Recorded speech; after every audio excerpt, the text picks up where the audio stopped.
And we are recording. Hello.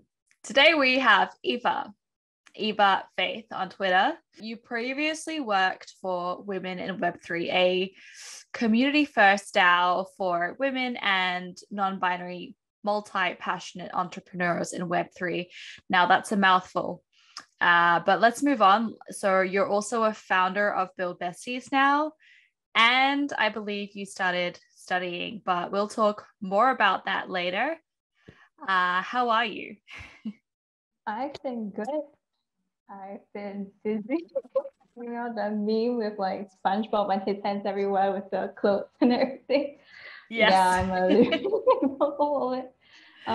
It's been a while balancing like work and Buidlbesties. And now that school's coming up, so school's starting in about 2 weeks. I'm trying to do more things since I'm doing night classes. So it's been a crazy time. I don't know how you do it. That's incredible. I really respect the grind. So like kudos to you. I mean, Buidlbesties, you've got a lot of activity going on. It seems to be doing really well. You've got quite the community, and I saw recently that you kind of have been interacting with Build Space Women as well. This is incredible. Now, I'm sure that to be a founder of a tech community like that, you'll need to have a little bit of knowledge, right?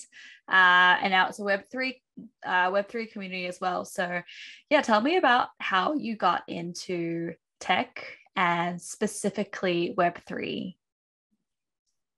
Okay. How I got into tech. As a child, when I was introduced to like a laptop and the internet, it was a fun time for me. Other than learning how to type and how to Google, I was always in like the configuration side of the computer, trying to try new things. But I never imagined that I'll be a developer until it was like in Singapore. How things are is you go through like secondary school, and then from there you decide whether you want to go to a junior college or polytechnic. So I opted for the polytechnic route, but I didn't really know what I wanted to do. There wasn't a very strong interest in my mind that I wanted to pursue. So I ended up getting my choice of studying both finance and tech. So fintech, quite related to Web3 in a sense. And that's how I got a really good start, or a proper start into tech. So I did some finance classes, I learned accounting, I learned econs, and I also learned how to program using like Python and C#. So that was a proper entry into tech. So after going through my 3 years, towards the end, I was an intern in a company. And I had a few choices that I could make. I could be a full stack developer, I could be a software tester, or a client/customer service person in the tech space. I opted to go into the development side of things because it was fun. I like building things and seeing how everything worked. So that's what I did. The school paired me with a company. And then before I finished my internship, the company offered me a permanent position as a developer in the same department. And I took it because COVID just started at that point in time. It's a very uncertain time and unemployment rates were increasing. So I prioritized getting like a job over a degree first. And yeah, so that's what I've been doing for the past year, a full stack developer. And now I'm going to be starting my degree in computer science, but part-time. So I'm doing night classes. Yeah. Damn. Wow.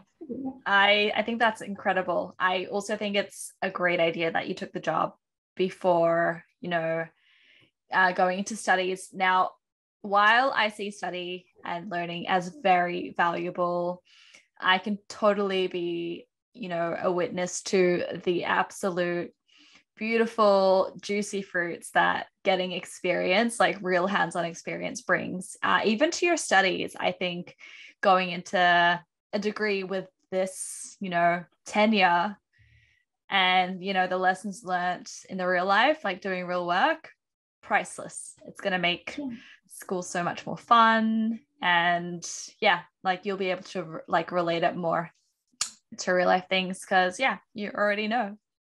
Another thing interesting is like, yeah, you started off doing like fintech, and when I think of fintech, I think of DeFi, right? Yeah.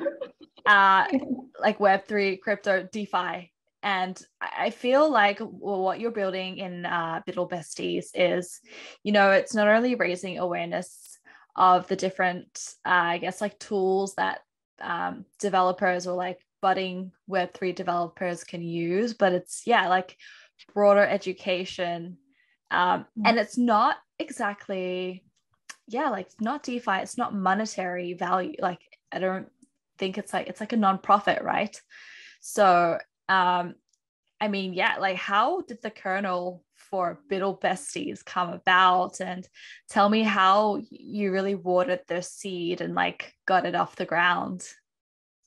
Yeah. So when I entered the Web3 space first, it was a bit of a confusing time. I think I was quite alone. I didn't know many peers that were into like the crypto stuff other than knowing what Bitcoin and Ethereum is. So I kind of understood how important having a community is. So if we trace back a little, you know that I was a co-founder of Women in Web3 for about 10 years, 10 years, 10 months, 10 years. Yes. We're living in Web3 prodigy. 10 months. Yeah. So I started out in Web3 that way. I was researching into things. I joined like Blockchain Ladies Club, BLC. It was then called. Then I contributed the normal way that a contributor would. And then I became the co-founder. And we rebranded to like Women in Web3. So during my time there, it was an eye-opening experience. And the first time that I had a full community, like soaking in the community feeling, which is very important, like having a community and knowing that you're not alone in your journey. That's something that's really important. So from there, it wasn't nice. It was a lovely time. So I got to establish the rabbit hole experience. It was originally called like boat rides. I remember running the very first one on Solidity, where we learned it for 100 days. It was an intense time, but I made good friends. Yeah, so that was a little like backstory. I realized I didn't share with you just now. But how the kernel of like Buidlbesties really came about, other than knowing that I really like the community side of things, is my uni acceptance. That was a very big, thing that brought a lot of realizations to my life. It made me reflect a lot on how everything happened in its own way to where it is now. Because I know that when I was in like year one of poly, I was freaking out because my GPA wasn't good. I had a really rough head start into tech. And I was so lost in development. I didn't know a single thing. I just know that if I use CSS, the page will turn blue or turn pink. But this all didn't make sense to me. Yeah. That was one. So it was an overwhelming time when I was applying to universities also as a full-time student, because you know how niche CS is. It's quite hard to get in as an average student. And also thinking about how the retention rate of girls is really low in tech. I think in my class, it was like less than 20% of the girls who continued their studies in tech or found a job in like a tech space. And it's always a very bro thing, you know, like you think of programmer, you think of like a hacker man in his hoodie with a can of soda beside him. The soda. Yeah, and like eye bags. Almost like, they're not Gucci eye bags. They're like bad Python eye bags, but like right. So there's a lot of things that I feel that where I am right now changed like my perspective towards tech and development, or just being a programmer in general. And then I was thinking, how can I expand this experience that I have, or this perspective that I have, to other people? So I was thinking about the girls or the juniors, like my juniors in school who are studying development. how can I help them to know that it's okay to have like a rough start to tech. It's not a bro thing. It's definitely not, because my team in my office, it's all ladies. We're all like kick-ass programmers. Oh, it's a cis thing. It's not a bro Yeah. thing. Yeah. And so those questions started popping up. And I wouldn't say it's like a one point in time where I was like, yes, we need to create Buidlbesties, but a series of things that came together. So a couple more things that like pushed me in direction was that I was also learning development with my friends, my Web3 friends. So Tina and Belen, they're both from like, Tina's from the US, Belen is from Turkey.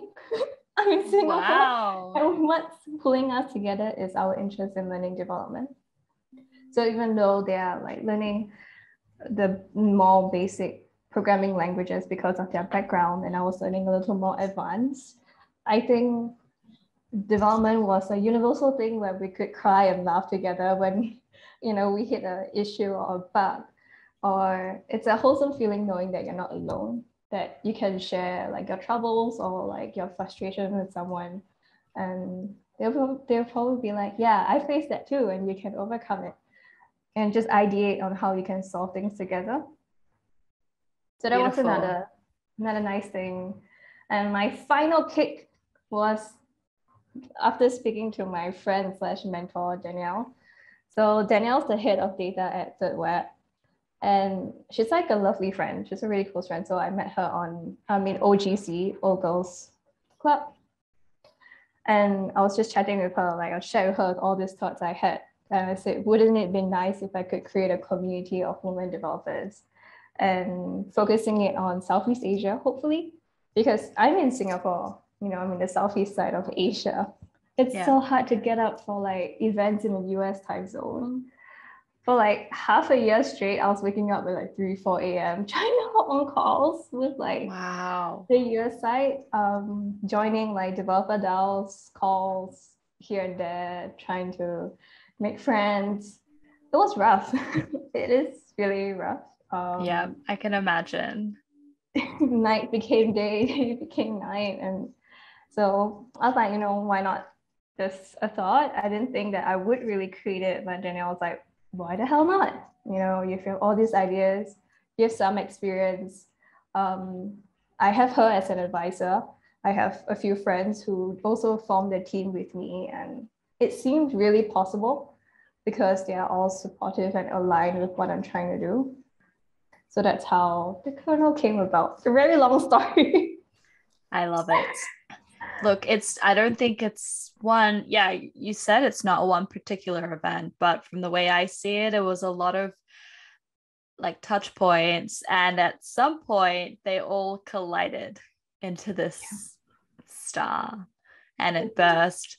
And I think, it was like months of relentless hard work. It sounds like it. And I'm sure it was. Waking up at 3 a.m. is hard. I can empathize with that. So well done. It's an amazing organization. I have a lot to process from the story of the kernel. I think the first thing I want to start with is I can hear that you have a lot of experience building communities or getting involved in them or navigating different types of communities, right? So, I mean, how do you define community and what makes a good nurturing community? I think, like, if you see it from different point of views, as the founder of a community or like the leader of the, I wouldn't say leader, that's very like not decentralized, but if we created it, a good community would be something that everyone is friends with each other. We meet you at where you are. You don't need to be at a certain level to be able to join us. We keep the barrier really low, the barrier of entry really low, because like right now we're not like monetizing it. It's all for free. As long as you have the interest in like whatever we're doing, you're free to join and participate in everything that we have for you. So in my perspective, the barrier entry is low. That's one. And then you have a good team who is interacting with the community to know where are they at, encouraging each other, building friendships is also really important. So my team is really, really friendly. I think they're like good friends. So if you like hang out in our server, you'll see like us talking to each other on some days as well, just in the server. And if anyone hops in, we'll be like, oh, hey, hi. Right. So what we hope for like a community member to feel is seen, they are heard, and like whatever they bring to the table is sufficient, because everybody's at different points in their life and in their journey, in our point of view, like development, because BB is a developer community for women. Mm-hmm. And then also creating activities and events that are aligned with what we're trying to do, and how would you say it? Purposeful and beneficial also. So having achievables at the end of each event, like what can the members take away, how can this help them to have an edge over other people or accelerate their developer journey in the Web2 space or the Web3 space. So I think those are some things that at least came to mind when I think of a good community, or at least that's what I hope BB is trying to achieve. Right. I guess that's your main reference point. And it sounds like it's a very safe space. I think similar to even the way that you talk about your interaction with your co-founders or the people advising you, right? You were all at different levels and you came together and you basically said, you're enough as you are.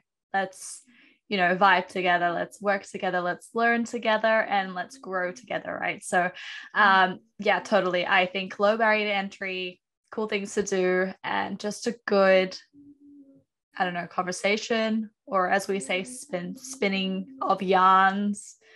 Yeah, absolutely. The fun stuff. It should be, at least. And like, tell me about, let's move a little bit further out from just Buidlbesties community. I'm very curious about Southeast Asia in terms of where it's at with Web3. Maybe you can share a little bit about your take on how Singapore is traveling in terms of progress in the industry and the ecosystem itself. I think Singapore is very friendly it's a very friendly country towards like companies who are interested in creating like a HQ here, like a headquarter here or an office here. So I think we have quite a few crypto companies, like the bigger ones, who are growing their roots here as well and hiring people. And I think the government in general is also quite bullish on how crypto and blockchain is, even though there are guidelines on how things are going. That's why Binance stopped functioning in Singapore. But overall, it's quite a positive sentiment. Developers here are also getting very creative, I believe. I think I'm seeing some Singapore-based companies in the crypto space. Cool.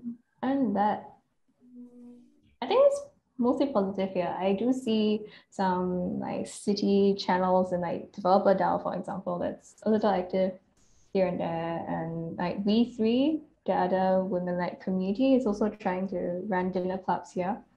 Mm-hmm. So it's been interesting. I haven't really met anyone in Singapore in the crypto space, at least, or the Web3 space. I think I've been digging the wrong hole.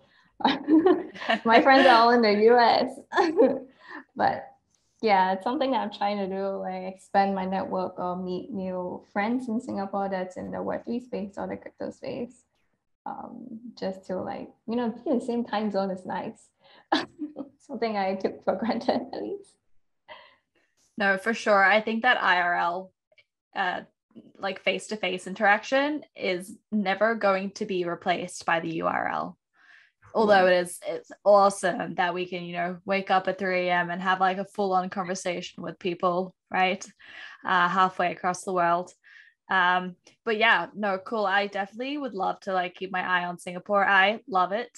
I think it's a very innovative, yeah, it's kind of like a petri dish for innovation. Government regulations are quite, I mean, they're strict, but also very thoughtful of not hampering any development or creativity, innovation. But yeah, like I hadn't heard that much about companies coming out of Singapore. So, I mean, this is, yeah, we'll definitely keep my eye on it. And I mean, like we talked about regulations and how the Singaporean government is like handling it. And this kind of would affect like founders or leaders of companies, right? And I'm sure as a founder or a leader, you've also come across challenges in growing a community or your organization, whether it's legal or whether it's like a little, maybe a little cat fight in the community. I don't know if that happens at all, but yeah, just any challenges, like tell us a little bit about them. And if they do exist, how did you overcome them? Yeah, there are challenges. Yeah, I think there are some challenges, like how right now I'm doing so many things. I would call it a challenge as well. The challenge of not burning out. Yeah. That's like my first point. I think as a founder and as a leader, because BB is also so young. We launched like last month in June. So when that happened, I had all these ideas like spewing out of my mind. I was telling my team every other day, like, oh, I have an idea for this. Oh no, why couldn't we do that? So avoiding burnout, trying to balance everything and pacing myself out well was a challenge that I faced. Which I don't know if it's call it a challenge. It's a good problem that I was, bouncing off ideas from everywhere, but I felt like I was racing against time to get it up and running because school was starting soon, and I don't know how that might affect like how we run the community. Hopefully not, because the team is really strong. So that was one thing that I was facing, like how can we grow and work sustainably instead of hitting that high so rapidly and then crash and burning for the subsequent few months. Yeah. And the next thing was like collaborating and communicating with different time zones. Mm-hmm. So Singapore and US were about like 12 hours apart, give and take, up to 16 hours apart. Yeah. And then we have a member who's in Nairobi. She's about 6 hours away from me. So gathering all of my team in a single meeting is so hard. I can imagine. Right? Yeah, like some days it'll be later for me, but earlier for some. But that was an issue that I really faced as well with this team. So how we overcame it is trying different ways to sync. Some of it might be async. So I will record a video of myself sharing some updates, and then they can watch it whenever they're free. Or nice. I will only activate the team members that's required. So like the technical things that I'm planning with the team, I will activate like Naoma, who is the one in Nairobi, and also Tina. And then there's like high level, like legal paperwork thing that I need to like get my brains on. It'll be checking in with like Danielle and Autumn, who are my advisors. Mm-hmm. So making sure that I don't activate everyone unnecessarily because everyone's time is precious. That was also like one of the challenges with the time zones. Right. Yeah. And just paperwork. I think the legal side of things, so many things we want to do, but legally we need to keep checking if it's fine. So getting the paperwork done right now, for me, it's one of the biggest challenges. There's a lot of time and effort needs to be channeled into it that I wish I could be on the ground running and just doing the activities that I want to. Yeah. Yeah. I mean, the beauties and perils of asynchronous remote work and working in an industry that has a lot of legal gray areas or just pitfalls, right? You could make one mistake and it blows up. So yeah, thanks for sharing like the different tactics on how you dodge these like very scary things as a founder or a leader.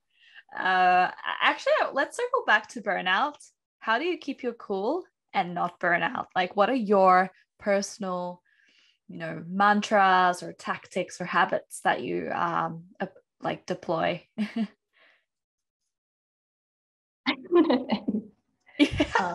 It's bad. You It's just really like bad. just go through the fire. Yeah.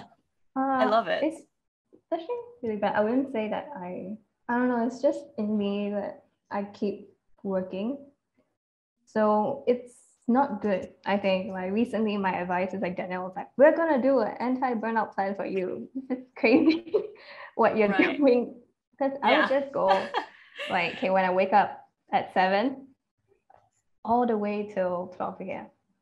Just at my desk, unless I'm eating, I'm showering, or doing my business in the toilet.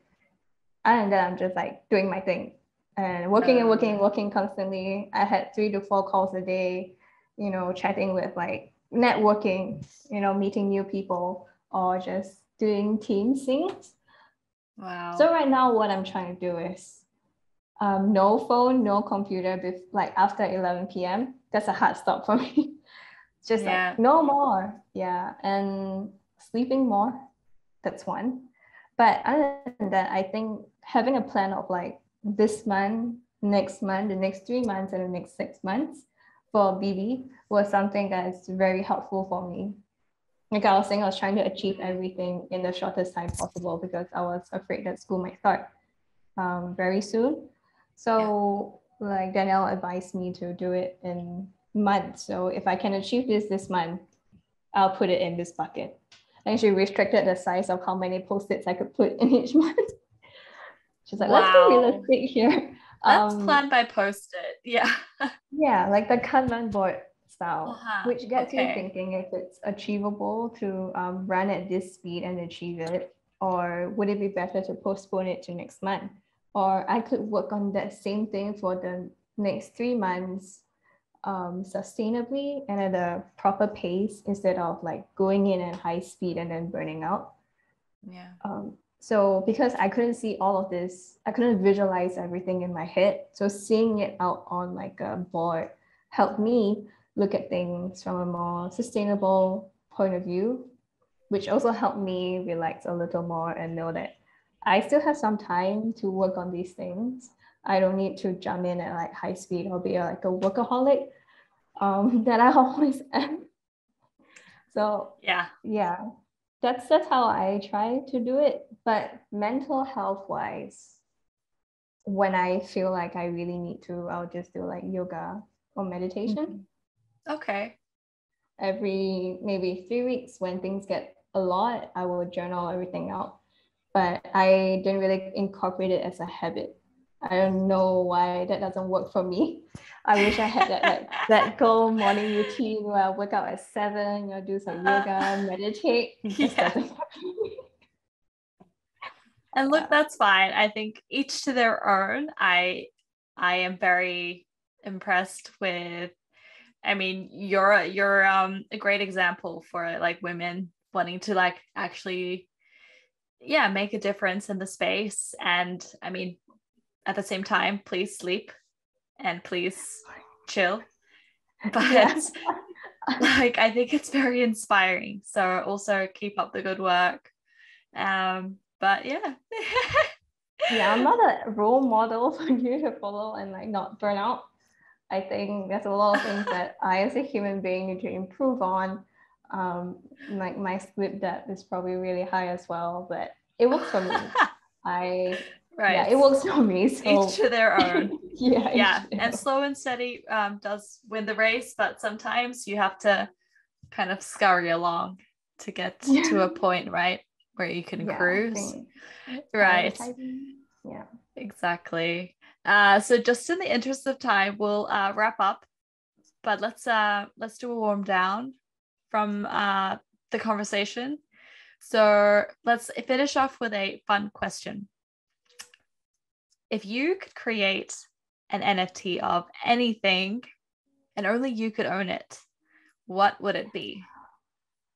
I could own it. It's non-transferrable.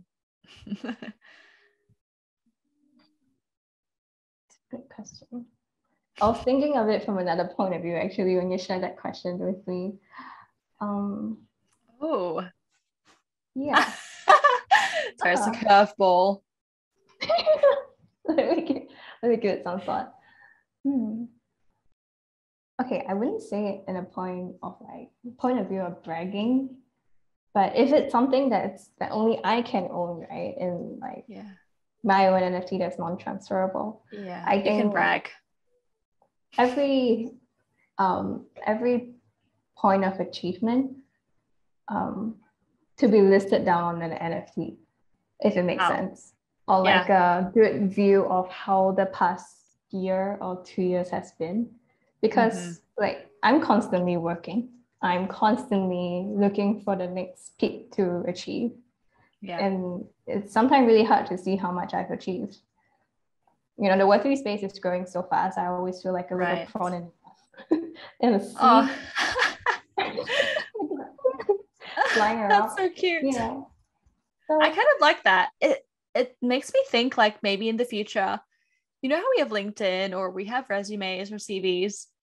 Everyone talks about the like a CV, like your CV on Web3 is like on chain, right? But like for real, someone should create a protocol that you can just like insert in like the milestones and it creates a CV for you, or like a generative piece of art.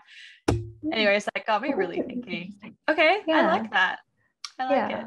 So if it's for me, I think that would be good because I tend to overlook things, right? Like of 1 month passes and I'm still working on the things that I want to achieve for the next month. Not saying that, you know, in the past month, I've grown the community to like 40 people. That's quite a huge achievement to some. Of course. Yeah. And too many. Yes. Yeah. Yeah. So, because, you know, you go. Yeah. I mean, everything is flying in the Web3 space. Like, you know, Twitter accounts grow overnight, or like a Discord server can explode suddenly.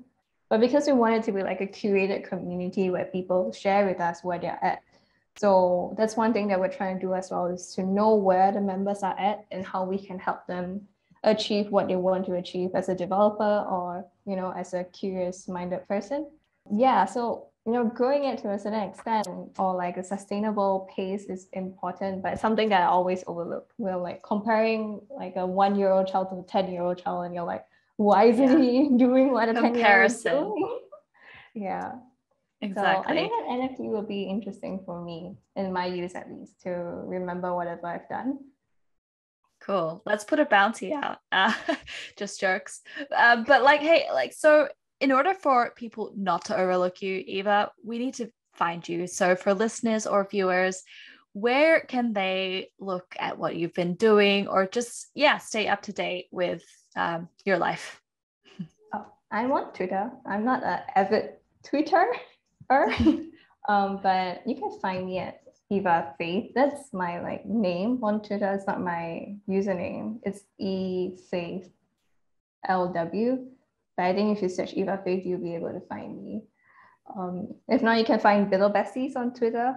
We do posts once in a while on the things we're doing. Or you can find me on LinkedIn as well. Yeah, I can share the links with you afterwards. But, you know, if you want to like chat about anything, I'm pretty chill. So you can just DM me and be like, hey, you know, I'm working on this. You want to chat? That's how I reached out to Kelly. And Kelly was like, you know, she opened her arms like, hey. Yeah. Amazing. Well, yes, for sure. Just even just to say hi and like, how are you to Eva, and tell her what good work she's been doing, please. And tell her to sleep too. Thank you so much. Thank you, Eva.